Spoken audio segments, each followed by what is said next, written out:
Today, we will be discussing the importance of recipes in the continuation of family heritage, using food as a means to bridge generations one to another. We hope this discussion will inspire you to head back to the family dinner table, to hear from one another, to learn about your past, and where you fit in the bigger story of your family's future.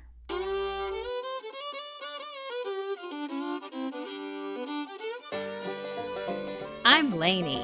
And I'm Laura Beth, and we are Steel Magnolias, the strength of steel With the grace of a magnolia. We are here to have uplifting conversations about life in the South. And we've got plenty of room at our table, so pull up a chair.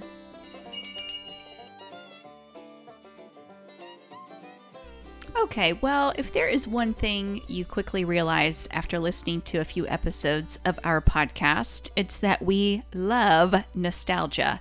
We try our best to talk about the past in the most uplifting of ways, and food is very nostalgic, absolutely nostalgic. It sure is. So we were invited to participate in the University of Tennessee's Alumni College. I'm an alum of UT in Knoxville, and so they have college every summer for alumni to come back for a weekend and learn new things, and they make it fun, and they get to tour places on campus, and it's just a really cool event. Cool group of people that many of them have been doing it for decades, coming back each year. But their theme this year was food for thought, and so when they invited us to come and speak under that theme, we were all in, right? That's right. So today we're going to be talking about like bridging the gap of generations and talking about how foods that our family ate, they can be not only a gift to share with one another, but they can also be a method to actually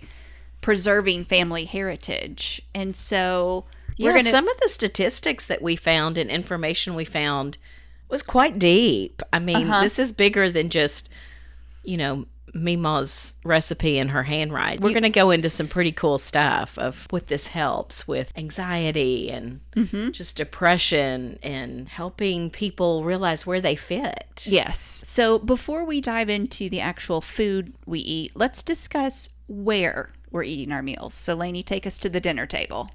Well, I wish that's where everybody was eating, but okay, true. Astoundingly, I found a study done by Stanford University said that 20% of all American meals are eaten in the car.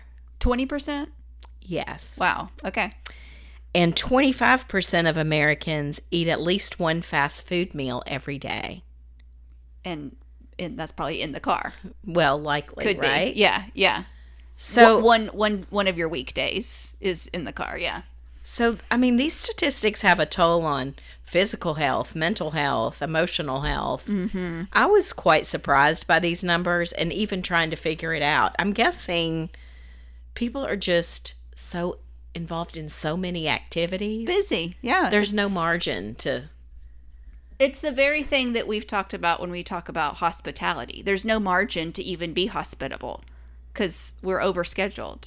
I'm putting us in it too. You have to be so intentional to create the margin.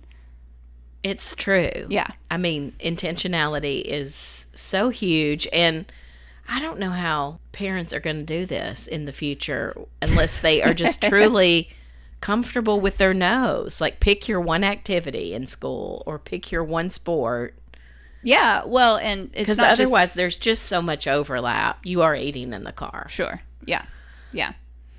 So okay. So that's I staggering. Even think that. I don't know. I was also just now thinking the importance of Sabbath rest and just how we're to delight in just what God's already done, what we already have, instead of the always more, right? Yeah. Anyway. That'll preach. Preach, sis. Preach. Well, we all know anxiety and depression are skyrocketing in American culture. Mm-hmm. And one act that we can actually do to have a huge impact on the self-confidence and happiness of children and adults is telling family stories around the dinner table. Which is hard because a lot of us would consider ourselves not good at telling stories. So it kind of takes some practice. But what safe and better place to start? That's right. than with your family. I mean, they're the ones that And- see you first thing in the morning when right. you're They coming see down your- for coffee and Before you've brushed your hair or teeth. Yeah. So true. Well, and then also add in the fact that people are spread out. It's not like That's it true. used to be with, you know, all the generations right in one little town. Right. But we can be intentional to try to do the best we can with this. Absolutely. Yes. So- And this can be, yeah. Okay. Sorry, I was about to go on a tangent of I know. what if it's non-biological, sort of, you know, a grandparent figure and all that. So Right.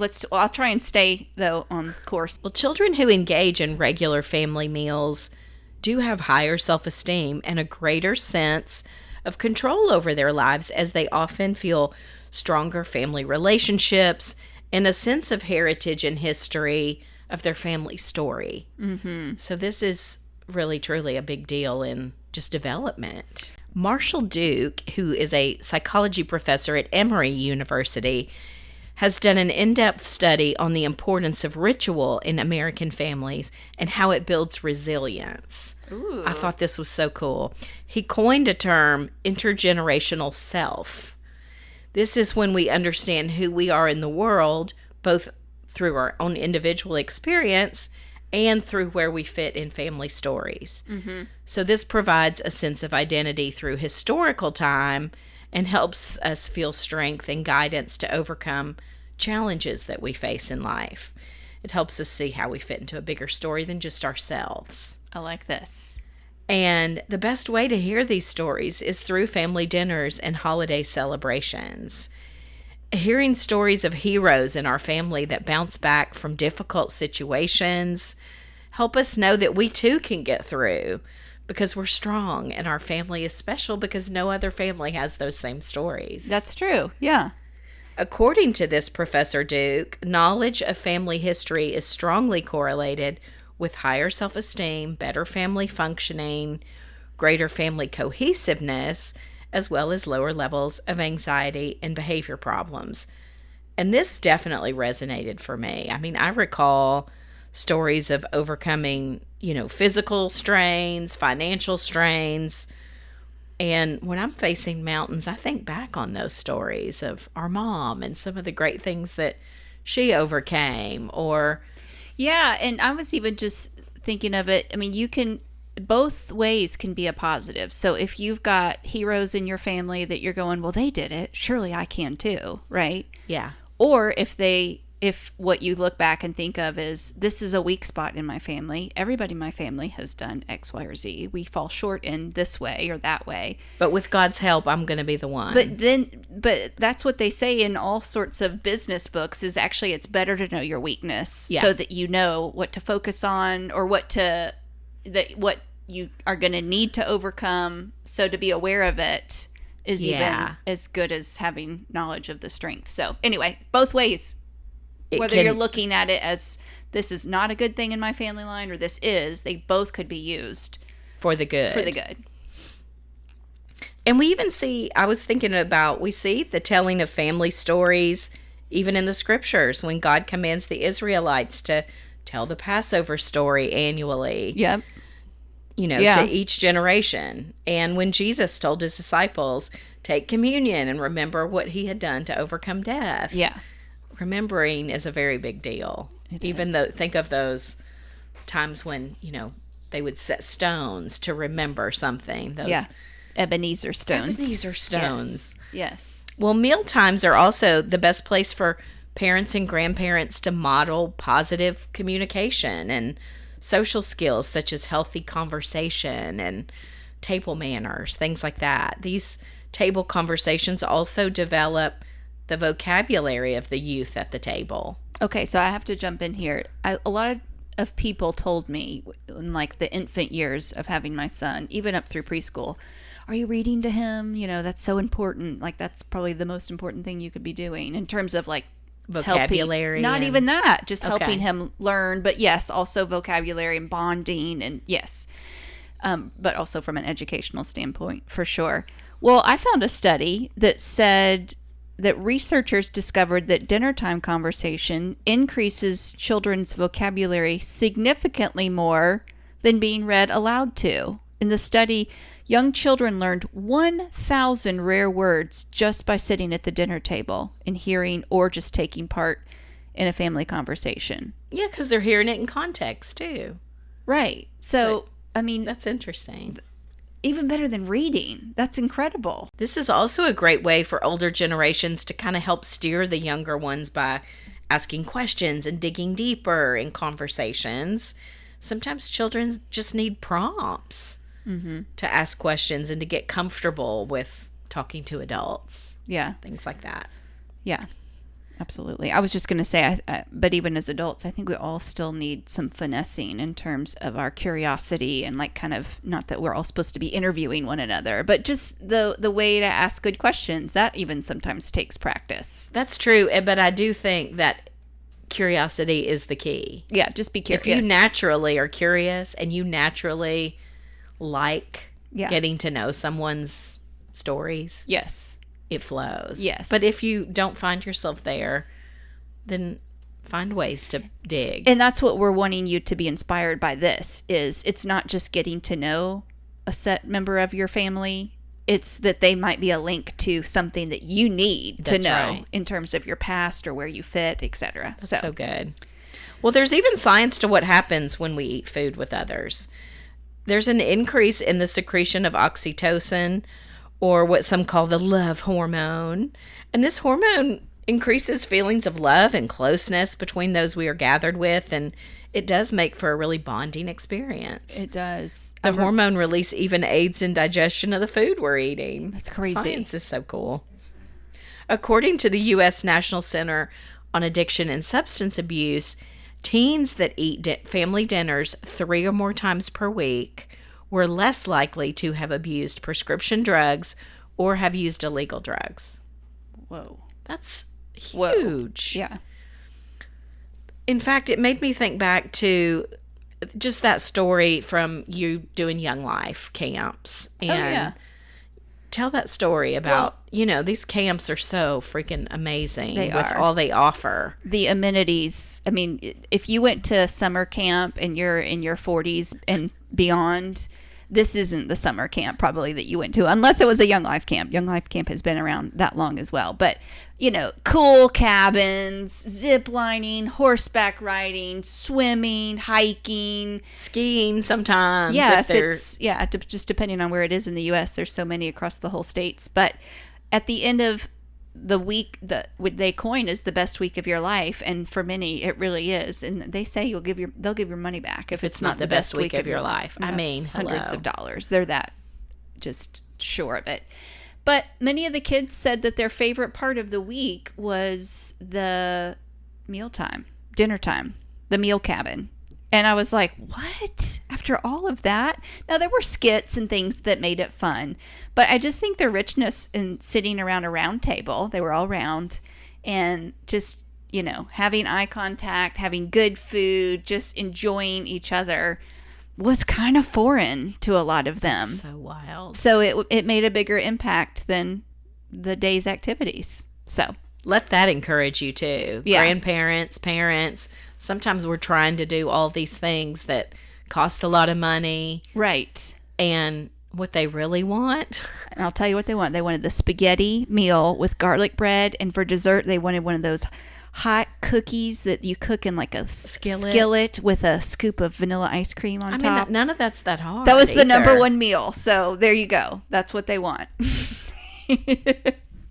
So that is the where we eat, and critically important. But let's chat a little bit about the what we eat. So we actually didn't really know our grandparents. So a lot of what we are going off of in terms of our own memories is from our mom's cooking, and those that we went to church with, that participated in one of my favorite things, the covered dish or a potluck dinner. That's right. And so, I just wanted to just be clear from the get-go that, our family tree is a little funky too in terms of people that we got to have early. Yeah. And just, we had great aunts and other people, but just not. It's not the traditional grandparent that we're pulling a lot of this from. Yeah. So one of my favorite recipes that I make is a very rich dessert. It's called a Texas chocolate cake. The recipe that I have is written in cursive in our mom's handwriting, but full credit is given at the top to Barbara Williams of New Hope Church. Isn't that cute?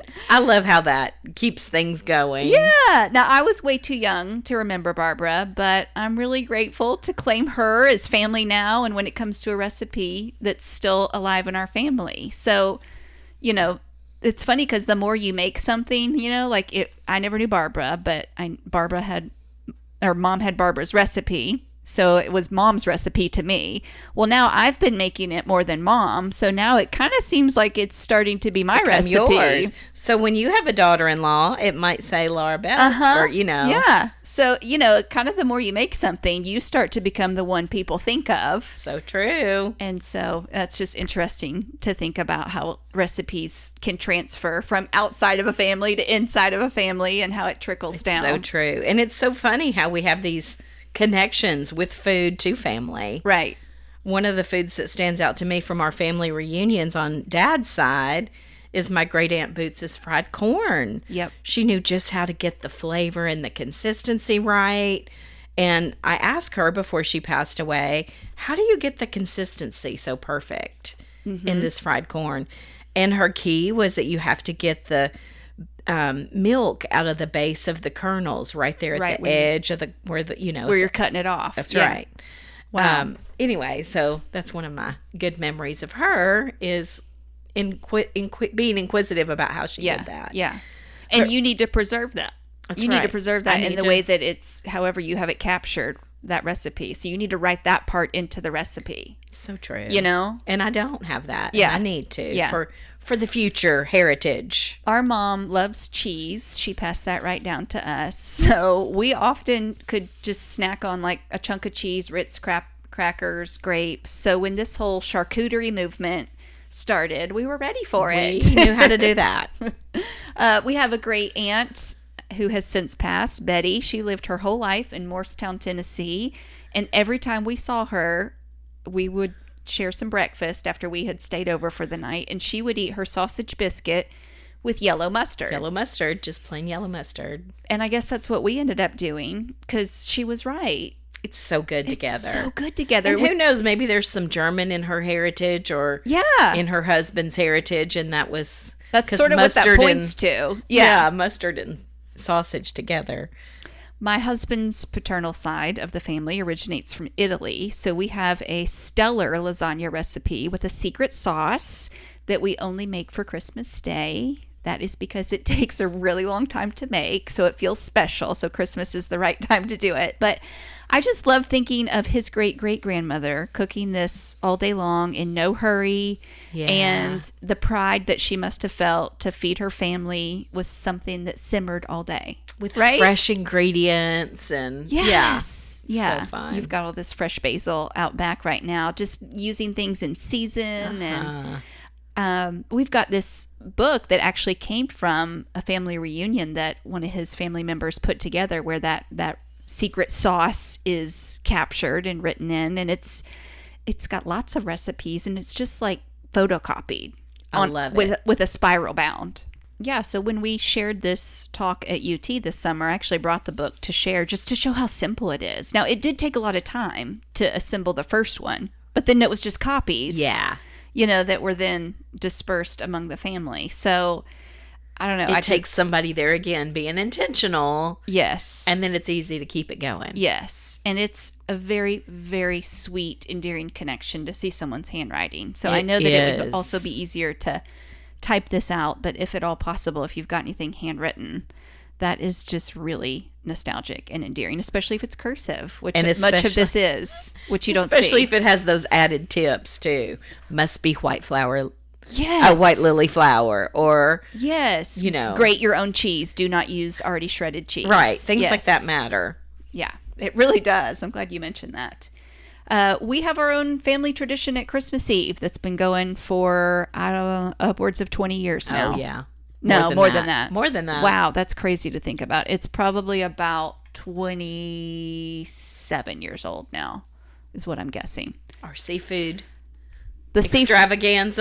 the I don't know. seafood feast, the Christmas Eve seafood feast, which actually came out of a hard place of just having experienced divorce from our parents and having a very small Christmas Eve of Mom and Lainey and I. And we sat there with a country ham, which many families do at Christmas time, but I don't really care for country ham myself. And Lainey was Neither do I. Neither do I.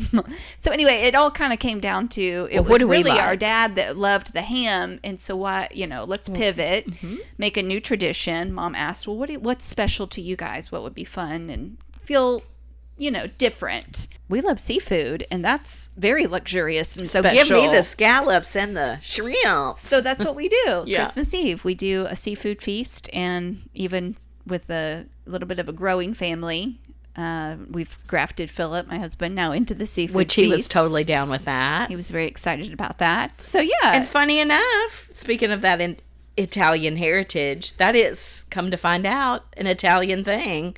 On Christmas Eve, they do the Feast of the Seven Fishes. and we didn't even know that. didn't know that. But it was like we knew that we didn't know. Anyway, so yeah, I mean, and even contrasting that, there's parts of recipes that are very familiar that I actually don't want to pass on. And Oh, yeah. so, They will die with this generation. I'm talking to you, pineapple salad. So, do you remember that? Or some people do the pear salad. You like- Oh, yes, I know it well. It's just a Piece of from a can. Iceberg lettuce. Yes, piece of iceberg lettuce. Canned fruit, be that pineapple slice, rings, Yeah.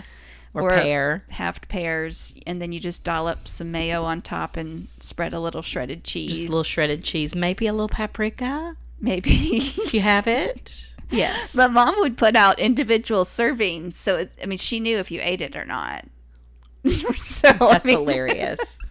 Yeah, that's not like you scooped a little out. That was on a little salad plate. Right. There's your portion. So I think some of what we're showing is that these are heirlooms. And heirlooms don't have to be furniture or jewelry. That's right. Heirlooms can be recipes or the ways that you serve food or prepare food or the particular ingredients that are, critical to making something great. So I love the traditions that we've done I did this for you when you got married, where you ask people to bring a handwritten recipe. yes, that was awesome. I just think that's special because that gives you that key to remember those people with something that's special to them. Yep.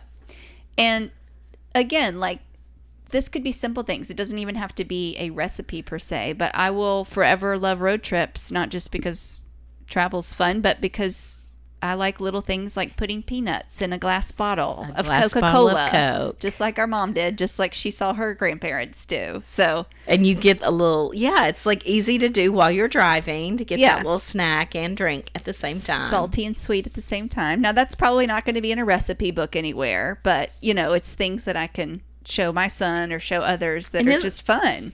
Well, with that nostalgia, it's just amazing how I bet if you start a road trip, you think back to being in the car with me and Mom or that kind of thing. Just like when you're making a recipe and you smell those smells and you're back in Grandma's kitchen or your great aunt's porch where you always had that snack. Yeah. Yeah. It's amazing how it can make you travel to those memories. So since we were, speaking to an audience the first time we shared this chatter, we were really leaving them kind of charged with something, right? For They were there sure. to learn and to absorb something new and to just have fun with it. So we kind of charged them to ask themselves a few questions. And so I'm going to do the same for us here. And there's just about 3 questions here. But first, just stop and ask yourself, what are some foods that I recall from childhood? Fried green tomatoes, chow chow, grits, pimento cheese, boiled cabbage, squash is very casserole. Southern. I know. Sorry. This is an exclusive Southern list. Deviled eggs, crab cakes, fried chicken, key lime pie, cherry fluff, ambrosia, sherbet punch. Mm-hmm. Just think. Yeah. Drinks, snacks, entrees. Yeah. Depending on where you're from or your heritage, it could be tamales or just it could be anything. After school snack, special occasion. Like just stop and try and think of anything and something that you can recall as being some foods from your childhood. And then what are some foods that you want to pass on to others, be that your own kids or a church group or your neighborhood? And then finally, what do some of these foods show you about yourself and about your own heritage? Yeah. Well, and I just want to even encourage those who, I don't have kids but I still can keep recipes going. If I go to a wedding shower, I can, write out my recipe for something, give the person that dish to make it in, and so the heritage continues. And if you don't have family recipes, sometimes you can even just use, regional cookbooks for your area. I love church cookbooks and junior league cookbooks that are regional. Those always have tried and true recipes, and you can just start your own legacy. I love that. Of keeping those things going.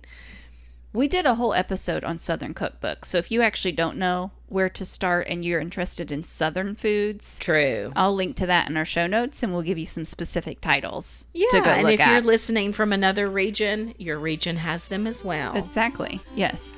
Well, so in that charge, I say we start a revolution. Yeah. Let's say no to other activities that try to take precedent over that family mealtime. Let's check our phones at the front door and gather around the table with family and friends.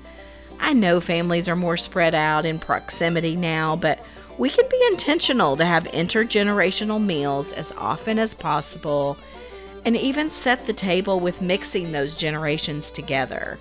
Not all the kids in one corner where they don't even talk to the older ones. Mix it up, and never, ever underestimate the power of that Sunday supper at Mama's house. Amen to that. Amen. And, I'm just thinking about, we've got a fine woman at our church who we know each time she walks in with her, be it dessert or entree, it's going to be good. So find that person in your book club or in your church or in your neighborhood that's just a great cook, and just graft them right into your family heritage. Maybe even go have a cooking lesson with them. Yeah, exactly. You did that with the person I'm thinking of. You're so amazing. Teach me how to make cornbread like you. We hope you guys have a great week. We do hope that you're inspired to just even continue your own family heritage and preserve it through the means of food around the dinner table. We will be back here next week with more great Southern culture. Y'all have a good one. And peace be with y'all.